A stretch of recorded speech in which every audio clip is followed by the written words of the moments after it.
अमीर सेठ की बदनसीब लड़की। एक गांव में एक सेठ बहुत ही ज़्यादा पैसे वाला था। उस सेठ के घर में उसकी पत्नी और उसकी एक बहुत ही सुंदर बेटी भी रहती थी। तभी उस सेठ ने अपनी इकलौती बेटी का रिश्ता दूसरे गांव में एक बहुत ही ज़्यादा अमीर घर में करवा दिया। लेकिन शायद उसकी बेटी के भाग्य में सुख बिल्कुल भी नहीं था, क्योंकि उसका पति जुआरी और शराबी था और कुछ ही साल बाद वह बिल्कुल ही गरीब हो गए। तभी बेटी की ऐसी हालत देखकर सेठानी रोज कहती सेठ से, आप इतना दान धर्म करते हो, मगर क्या आपको अपनी बेटी की परेशानी बिल्कुल भी नज़र नहीं आती? उसकी मदद क्यों नहीं करते? तो सेठ ने मुस्कुराते हुए कहा कि भाग्यवान जब अपनी बेटी का भाग्य जागेगा तो खुद ब खुद सब ठीक हो जाएगा, और हम कब तक उनकी सहायता करेंगे? एक न एक दिन तो उनको संभलना ही पड़ेगा। तभी एक दिन उस सेठ के घर उसकी बेटी और दामाद उनसे मिलने आते हैं। तो उनकी बेटी अपनी माँ के आगे रोने लग गई, मगर सेठ अपनी बेटी से भी यही कहता है, बेटी जब तुम्हारा भाग्य जागेगा तो तुम्हें किसी से भी कुछ भी मांगने की ज़रूरत नहीं पड़ेगी। लेकिन फिर भी वो सेठ अपनी पत्नी से कहता है कि तुम अपनी बेटी को 2 बोरी गेहूँ दे दो। तो सेठानी ने जल्दी जल्दी कुछ बूंदी के लड्डू बनाकर उन लड्डुओं के बीच कई सोने के सिक्के डाल दिए और जल्दी जल्दी में अपनी बेटी और जमाई को 2 बोरी गेहूँ और वह बूंदी के लड्डू उन्हें दे दिए, और फिर वो उन्हें एक तांगे में रख कर ले गए।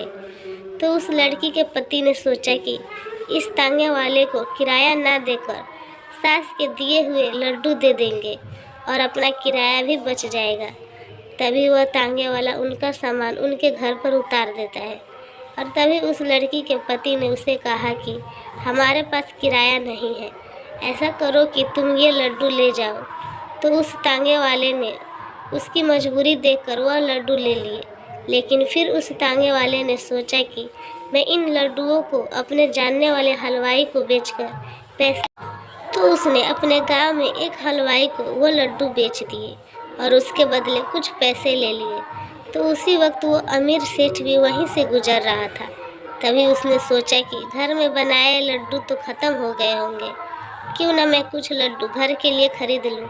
तो हलवाई ने उस सेठ को वही लड्डू दे दिए जिन लड्डुओं को तांगे वाला बेच कर गया था। तो जैसे वह सेठ खाना खाने के बाद उन लड्डुओं को तोड़कर खाने लगा, वैसे ही उसने क्या देखा कि उन लड्डुओं में सोने के सिक्के निकल रहे हैं। तभी जैसे ही उसकी पत्नी ने देखा तो उसकी आंखों में आंसू आ गए। तो सेठ ने सेठानी से पूछा कि क्या हुआ, तुम्हारी आंखों में आंसू? तब सेठानी बोली कि तुमने सही कहा था, अपनी बेटी का तो नसीब ही खराब है। मैंने उसे तुमसे छुपाकर इन लड्डुओं में कुछ सोने के सिक्के दिए थे, लेकिन ये लड्डू तो आपके हाथों में है। तभी उसने अपनी पत्नी को अपने सीने से लगाकर कहा कि भाग्यवान, मैंने कहा था ना कि बिना भाग्य के किसी को एक दाना भी नहीं मिल सकता, और ये लीला तो उस ईश्वर की है, और जब वो चाहेगा तो अपनी बेटी को किसी के भी आगे हाथ फैलाने की कोई भी ज़रूरत नहीं पड़ेगी, और एक दिन उसका भी भाग्य जरूर चमकेगा। तो दोस्तों, वाकई में बिना भाग्य के जीवन में कुछ भी नहीं है। लेकिन दोस्तों, हमेशा आप अच्छे कर्म या अच्छे काम करते रहेंगे तो एक दिन भाग्य भी आपके पीछे भागने पर मजबूर हो जाएगा। धन्यवाद।